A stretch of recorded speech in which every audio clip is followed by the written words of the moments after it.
The quantum trigger. Dr. Naomi Rhodes stared at the pulsing blue core of the quantum accelerator, her reflection distorted in its crystalline surface. The basement laboratory at the Meridian Institute hummed with the sound of cooling systems and quantum processors. 20 years of research had led to this moment, though she never imagined she'd be testing the device alone at 3 in the morning. Final diagnostic check, she muttered, her fingers dancing across the holographic interface. The quantum matrices aligned perfectly, each node glowing with potential energy. This was supposed to be a simple calibration test, nothing more. The real experiment wouldn't begin until next week, when the whole team would be present. But something felt different tonight. The quantum readings were showing patterns she'd never seen before, complex waveforms that shouldn't be possible according to current theory. Her heart raced as she analyzed the data. This could be the breakthrough they'd been searching for. Running Simulation Alpha 7, she announced to the empty lab, more out of habit than necessity. The quantum core's pulsing intensified, casting strange shadows on the concrete walls. Naomi checked the containment field readings one last time. Everything looked stable. She pressed the activation sequence, expecting the usual software of quantum particles aligning. Instead, the core flared blindingly bright. Alarms screamed to life as energy readings spiked off the charts. Naomi lunged for the emergency shutdown, but her hand passed through the holographic controls as if they weren't there. No, no, no, she gasped, watching in horror as reality itself seemed to ripple around the quantum core. The air crackled with impossible energy, and for a brief moment, Naomi saw multiple versions of herself reaching for the same controls, each slightly different, each moving in their own distinct way. The quantum core imploded with a thunderous crack, and everything went dark. When the emergency lights flickered on seconds later, Naomi found herself sprawled on the floor, ears ringing. The core sat silent in its housing, looking deceptively innocent. She pulled herself up, checking the readings on her tablet. According to the data, nothing had happened. The core showed normal activation and shutdown sequences, no anomalies detected. But Naomi knew what she'd seen. Those other versions of herself, the rippling reality, it had been real. Her tablet chimed with an incoming message. Her hands shook as she opened it, expecting an alert from the Institute's security system. Instead, she found herself staring at an article dated 3 days in the future, describing a massive quantum anomaly detected across multiple research facilities worldwide. "That's impossible," she whispered, but even as the words left her mouth, another notification appeared. Then another. And another. News articles, scientific papers, military reports, all from different points in the future, all describing escalating temporal anomalies centered around this exact moment. Naomi's mind raced as she pieced it together. The quantum core hadn't just activated, it had created a cascade effect through time itself.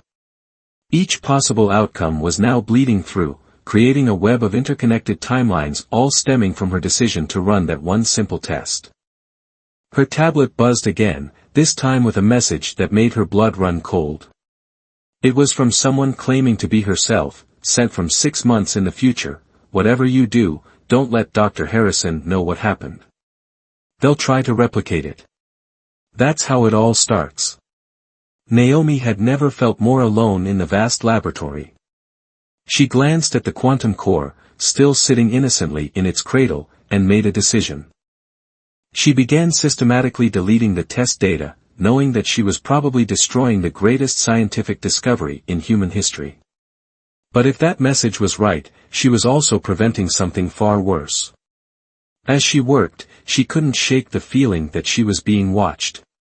Not by security cameras or her colleagues, but by other versions of herself from across time and space, all connected by that one moment when she decided to run the test.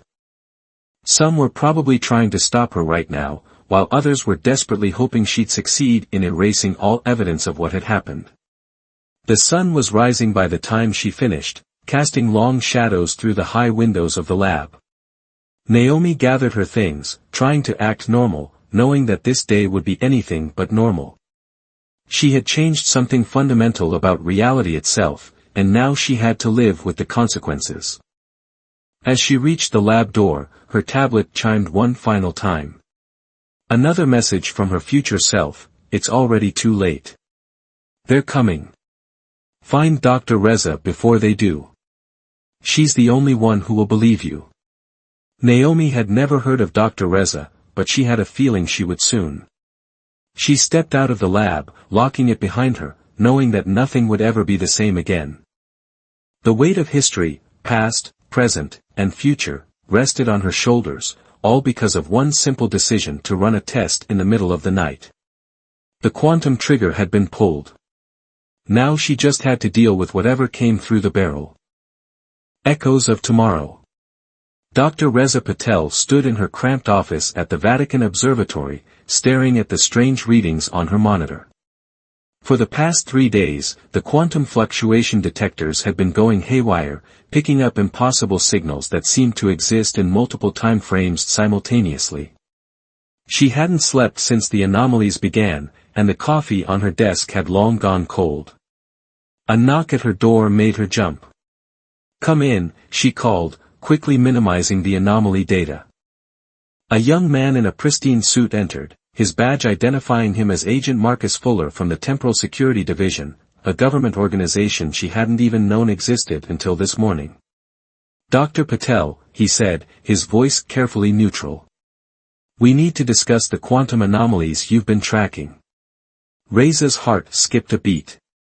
"I don't know what you're talking about." Fuller smiled, but it didn't reach his eyes. "Please. We both know that's not true. Your observatory has the most sophisticated quantum detection equipment outside of major research facilities. Equipment that shouldn't exist for another decade." She stayed silent, her hand instinctively moving to the small device hanging around her neck, a gift from her future self, though Fuller didn't need to know that. 3 days ago, Fuller continued, something happened at the Meridian Institute. Something that's creating ripples through time itself. We need your help to contain it. Before Reza could respond, her computer chimed. An email appeared on her screen, the sender field empty. The subject line read, "Don't trust Fuller. Meet me at St. Peter's Square. 3 p.m. NR. Fuller's eyes narrowed at the screen. "Interesting friends you have, Doctor." Reza straightened in her chair. "I have work to do, Agent Fuller. Unless you have a warrant." "We both know traditional warrants don't apply to temporal crimes," he interrupted. "But I'll leave you to consider your options. Just remember, containment is our priority. We can't have multiple timelines bleeding into each other. The consequences would be unfortunate." After Fuller left, Reza checked her watch. 2:45 p.m. She grabbed her coat and the quantum detector, her mind racing. The email had to be from Naomi Rhodes, the physicist whose name kept appearing in temporal documents that shouldn't exist yet. St. Peter's Square was crowded with tourists when she arrived. Reza's detector began pulsing faster, indicating increasing temporal distortions. She found a spot near the obelisk, trying to look inconspicuous while scanning the crowd. "The pigeons," a voice said behind her. "They're flying in impossible patterns." Reza turned to find a woman in her 40s, with tired eyes and graying hair. "Dr. Rhodes?" Naomi nodded. "Though in some timelines, we've already met." She gestured to the birds wheeling overhead. "Look carefully. They're flying through moments that haven't happened yet." Reza watched, and her breath caught. The pigeons were indeed moving strangely, appearing to fly backward and forward through time in tiny jumps. "The temporal bleeding is getting worse." "Yes," Naomi agreed. "And Fuller isn't trying to stop it. He's trying to weaponize it." "How do you know?" "Because in one timeline, I helped him do it." Naomi's voice was heavy with regret. "I've seen where this leads, Dr. Patel. Governments using temporal technology to change history, corporations exploiting parallel timelines for profit. It creates a cascade effect that eventually tears reality apart. Reza's detector suddenly screamed to life. Around them, tourists began pointing and gasping. The sky above St. Peter's Basilica was rippling like heat waves over hot pavement, but these distortions showed glimpses of other times, the basilica under construction, in ruins, rebuilt in futuristic materials.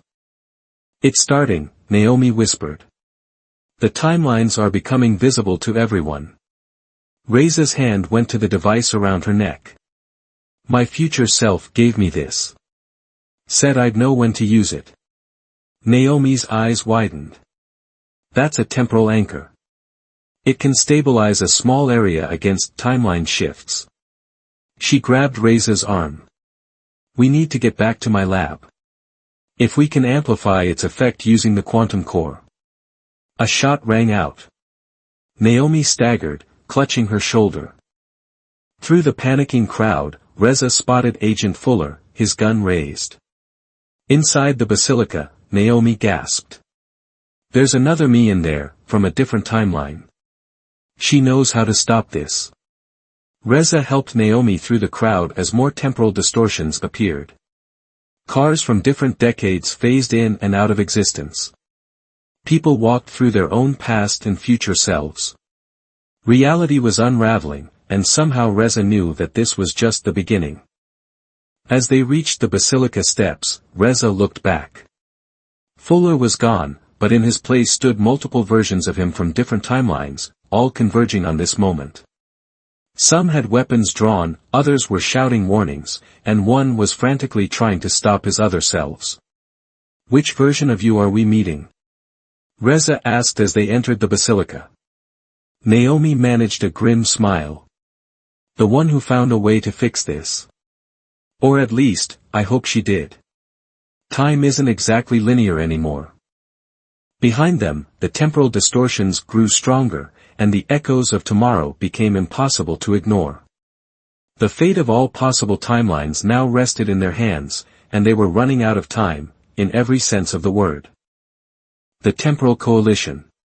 Inside St. Peter's Basilica, time itself seemed to fragment. Ancient frescoes shifted between past restorations and future decay. Tourists phased in and out of existence, their cameras capturing moments that hadn't happened yet. Dr. Reza Patel supported a wounded Naomi Rhodes as they made their way toward the papal altar, where a figure waited in the shadows. "Stop right there," the figure called out. A woman emerged, and Reza gasped. It was another Naomi, but different, younger, with fierce eyes and a jagged scar running down her neck. She wore a sleek uniform bearing an unfamiliar insignia, a shattered hourglass crossed with a quantum symbol. "Timeline Beta 7, the younger Naomi said, addressing her wounded counterpart. "You shouldn't have brought her here." "We didn't have a choice," wounded Naomi replied. "Fuller found us. Fuller always finds us. That's what he was designed to do." Reza looked between the two Naomis. "Designed?" The younger Naomi's expression darkened. "Agent Marcus Fuller isn't human. He's a temporal construct created by the Meridian Institute in Timeline Alpha. A living paradox programmed to preserve their version of history." A distant explosion rocked the basilica. Through the windows, they could see temporal rifts spreading across Rome like cracks in reality. The younger Naomi pulled out a device similar to Reza's temporal anchor but more advanced. "The coalition is gathering," she announced. "Representatives from every surviving timeline. We need to move." She pressed a button, and reality shifted. The basilica's interior transformed into a vast chamber filled with holographic displays and quantum computers. People in various uniforms moved purposefully between workstations, some of them multiple versions of the same person. "Welcome to Timeline Zero," younger Naomi said. "The last neutral ground in the temporal war." Reza steadied herself against a console, fighting waves of temporal vertigo. "How many timelines are there?" "Originally, thousands. Now, less than 50. The rest have collapsed or been deliberately erased."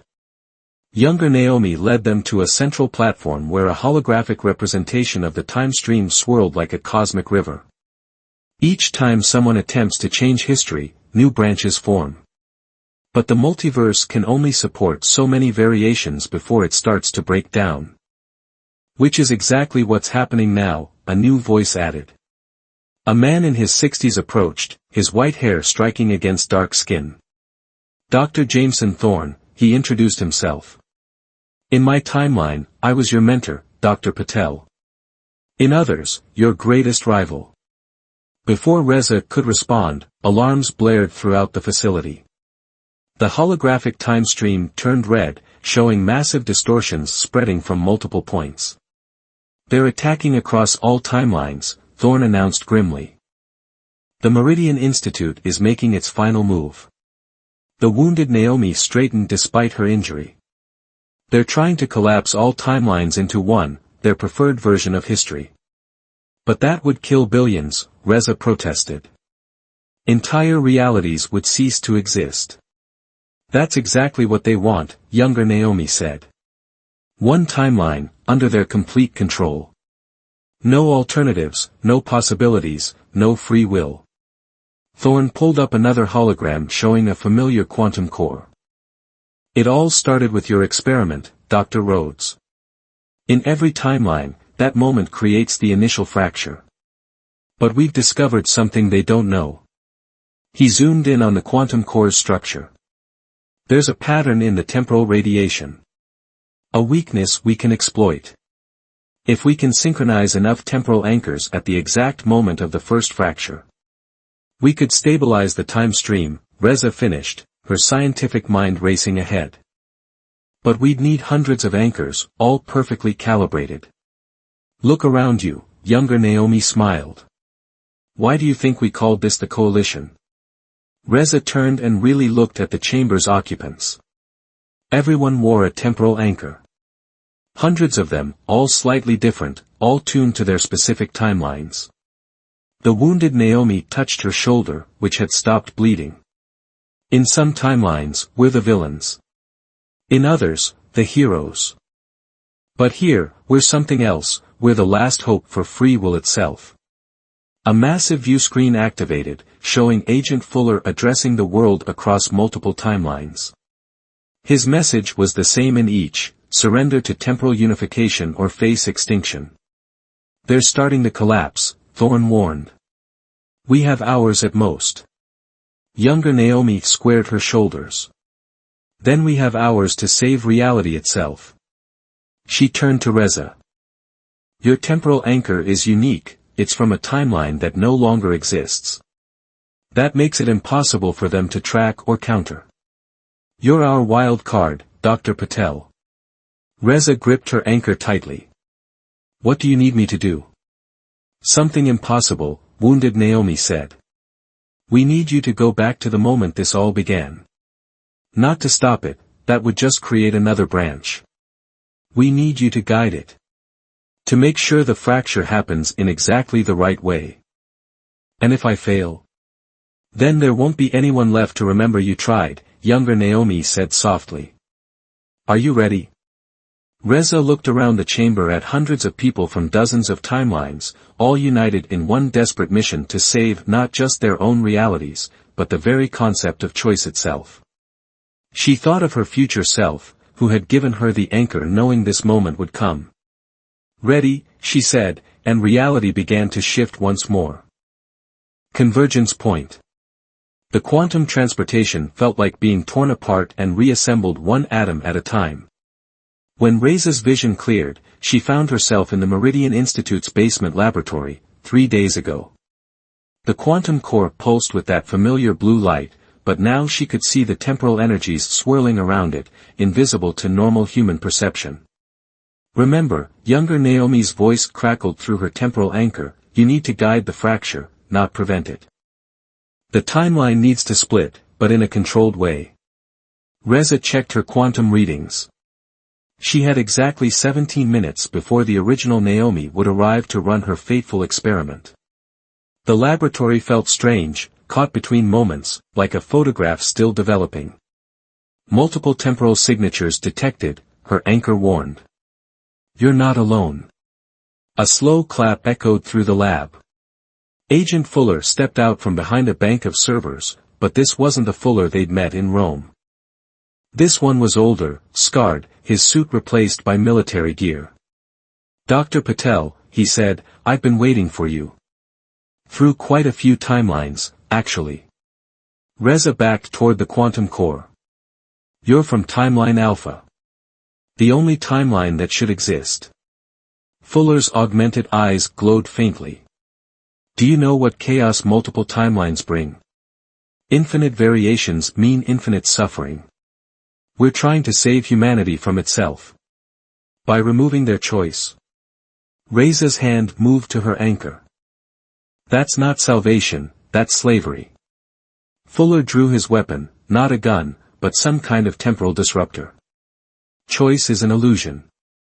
We've seen every possible outcome. Free will just leads to destruction. One timeline, one path, one future. Clean. Orderly. Perfect. The lab's emergency lights suddenly flashed on. Original Naomi would be arriving any minute. You don't understand what you're doing, Fuller continued. The coalition thinks they're preserving freedom, but they're preserving chaos. Every choice creates new timelines, new opportunities for disaster. We can prevent every war, every catastrophe, every moment of human suffering. By becoming gods. Reza challenged. By deciding everyone's fate for them. If necessary. Fuller raised the disruptor. Step away from the core, Dr. Patel. Let the collapse happen. Help us save humanity. A new voice joined them, humanity doesn't need your kind of saving. Dar. Thorne emerged from another temporal pocket, looking decades younger than when Reza had last seen him. He held a device she didn't recognize, pointed at Fuller. Jameson, Fuller sighed. In how many timelines must we have this fight? As many as it takes. Thorne's device hummed to life. Reza, get ready. The convergence point is approaching. Fuller fired his disruptor. Thorne dove aside, returning fire with his own weapon. Temporal energy crackled between them, creating microfractures in reality. Reza could see glimpses of other times through the cracks, versions of this same battle playing out across multiple timelines. Her anchor buzzed urgently. Original Naomi was approaching the lab. They had less than 2 minutes. The quantum core's temporal signature is destabilizing, younger Naomi warned through the anchor. The merge is starting. Reza ran to the core's controls, her fingers flying over the holographic interface. She could feel time itself bending around them, different realities trying to occupy the same space. Fuller and Thorne's battle intensified. Each temporal blast created new fractures, new possibilities. Through one crack, Reza saw a version of herself in Timeline Alpha, working for Fuller's masters. Through another, she witnessed the final collapse of Timeline Beta 7. 30 seconds, younger Naomi's voice cracked with static. Original Naomi's footsteps echoed in the corridor outside. Fuller turned his disruptor toward the door, ready to erase her from existence. Reza made her choice. She activated her temporal anchor at full power, creating a bubble of stabilized spacetime around the quantum core. At the same time, she initiated the core's activation sequence, not the one original Naomi would use, but a modified version calculated by the coalition. No. Fuller fired at her, but his blast curved around the temporal bubble. The door opened. Original Naomi stepped in, freezing at the sight before her. Fuller and Thorne locked in combat, reality fracturing around them, and Reza at the controls of an already activating quantum core. Time seemed to stop. In that frozen moment, Reza saw everything, every possibility, every timeline, every choice that had led to this point. She saw the Meridian Institute's perfect timeline, a straight line of controlled destiny. She saw the coalition's branching paths, chaotic but free. And she saw something else, a third option hidden in the quantum equations. The core pulsed once, impossibly bright. Reality fractured. But this time, it fractured exactly as planned. The convergence point had arrived, and with it, the moment that would determine not just which timeline would survive, but whether humanity would have any future at all. Legacy of time. The quantum core's activation changed everything and nothing at once. As reality fractured around them, Reza felt the equations crystallize in her mind, not just the mathematics of temporal mechanics, but the underlying pattern of existence itself. She understood now why her future self had given her the anchor, why this moment mattered more than any other. The temporal bubble she'd created held steady, a pocket of calm in the storm of colliding timelines. Through its translucent surface, she watched original Naomi take a hesitant step forward, multiple versions of herself overlapping like echoes. "What did you do?" Fuller demanded, his temporal disruptor flickering as reality shifted around them. "The collapse sequence, it's not working." Thorne lowered his weapon, a knowing smile crossing his face. She didn't stop the fracture. She completed it. The quantum core pulsed with newfound rhythm, each beat sending waves of temporal energy outward. But instead of destroying timelines or forcing them to merge, it was doing something else entirely, it was connecting them. "Impossible," Fuller whispered, his augmented eyes scanning rapidly.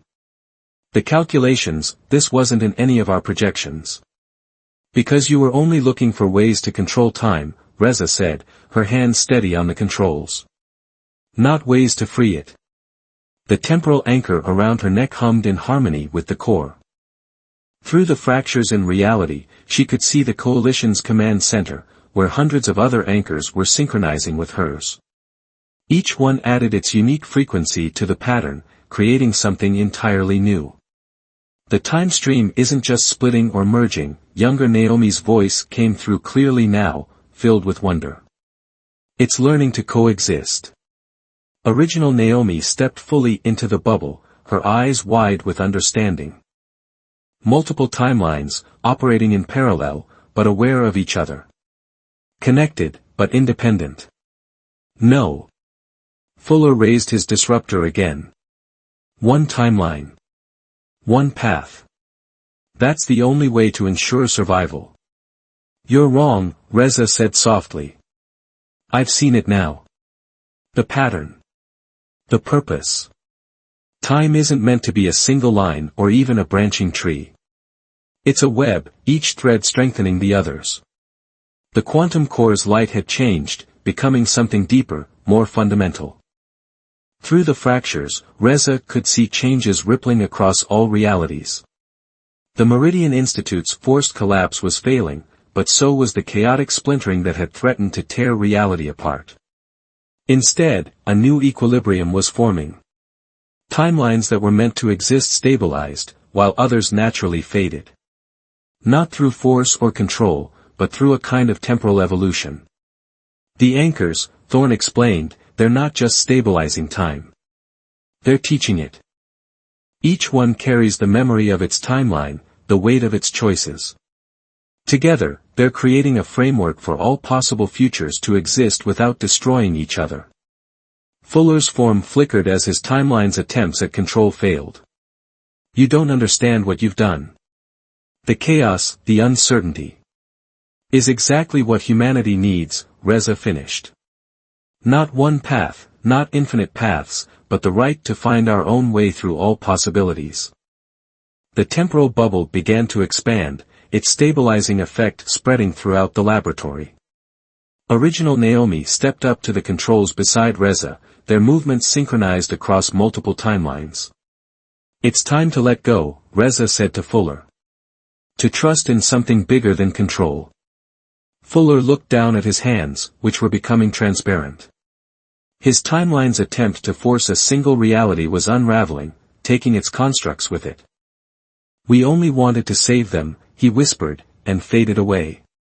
The quantum core's light filled the room completely now, but it was no longer just light. It was possibility itself, made manifest through the combined effect of hundreds of temporal anchors working in harmony. Through the stabilizing web of timelines, Reza could see the coalition chamber transforming. No longer a last bastion of resistance, it was becoming something new, a nexus point where representatives from all remaining timelines could meet, learn, and grow together.